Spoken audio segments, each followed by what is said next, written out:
All right, YouTube, once again, it's Kennard Vernon Stewart here for the podcast. We're talking Auburn football. Go ahead and like the video, comment, and subscribe to the channel.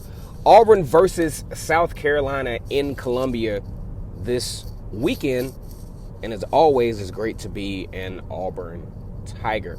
Now, I've been thoroughly entertained by the comments in the comment sections of some of the videos. I think, definitely these comments come from a good place. I mean, I've been strictly a total fan and couldn't see the light at the end of the tunnel, things of that nature.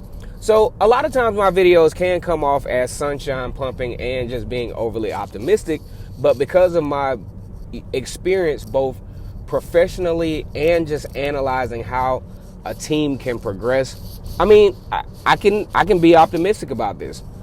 Auburn has not played well. A lot of other teams have not played well either. But we're not talking about other teams. We're talking about Auburn. Auburn narrowly escaped in the win against Arkansas, a game that I think was unnecessarily close. Auburn jumped to a 17-0 lead, and which leads to my point. And I want to reference a subscriber's comments where he said, I wish I had your positive attitude about things. We may or may not beat USC, but we are not a very good team. Now, that seems to be the sentiment of the typical fan at this point. Auburn's not a good team. They're not stopping people. They're not consistent at, scoring in the red zone. They're not consistent at maintaining leads. They're not consistent at holding things down at the line of scrimmage as we were accustomed to seeing under the Derek Brown and Marlon Davidson regime. But here's some good news. You got some young guys off the bench that are really emerging as leaders, and they're trying to find their place. And they're trying to find their place in the fire, and I think they will. You talk about Kobe Wooten, Zacchaeus Walker, Jamie Sherwood, Owen Popo.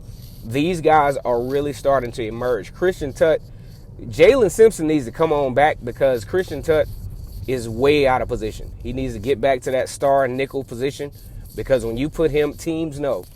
You put your best guy, find out where Christian Tutt is, put your fastest receiver wherever he's at, and it's a touchdown all the way. No disrespect to Christian Tutt, but he's been documented as to doing this type of stuff. So Auburn goes into Columbia. This is a team, South Carolina, that Auburn is pretty good at beating. Auburn last lost in 1933 when teams weren't even wearing helmets at the time. Also beat South Carolina twice in 2010. Once, kind of sort of how they beat Arkansas this year, but a real wild and crazy game there. Then beating South Carolina again in the SEC championship game in 2010, and inexplicably beating South Carolina in 2011. I really thought South Carolina had the better team and would probably double-digit Auburn, but South Carolina found a way to blow it that year too.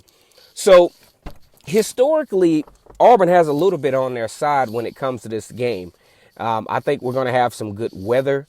Some of y'all say that has nothing. Yeah, it has everything to do with it. But you look at South Carolina, though, they have a very athletic team. That's something that I noticed even last year and even portions of this year, is that they're very athletic, especially at the point of attack. But just like everybody else, they are very vulnerable to giving up the big play. I think Tank Bigsby has a huge game against South Carolina.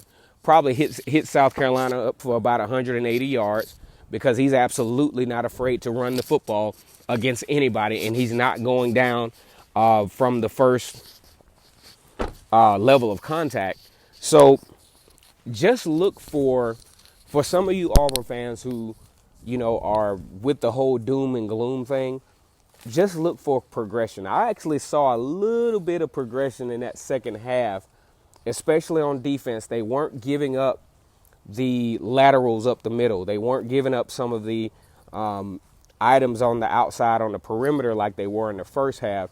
They started to kind of clamp things down. That's how Auburn was able to kind of hold that game together. Should have never come down to that whole Bo Nix fiasco. So that's why I think the Arkansas fans need to lay off that with the whole referees cheated for you. When, in fact, if your coach Sam Pittman would have actually called an aggressive drive with 3 minutes left, knowing Auburn had 3 timeouts, you wouldn't have been in that predicament anyway. Got some more Auburn versus South Carolina content coming. Go ahead and like the video, comment, and subscribe. And as always, it's great to be an Auburn Tiger, War Eagle.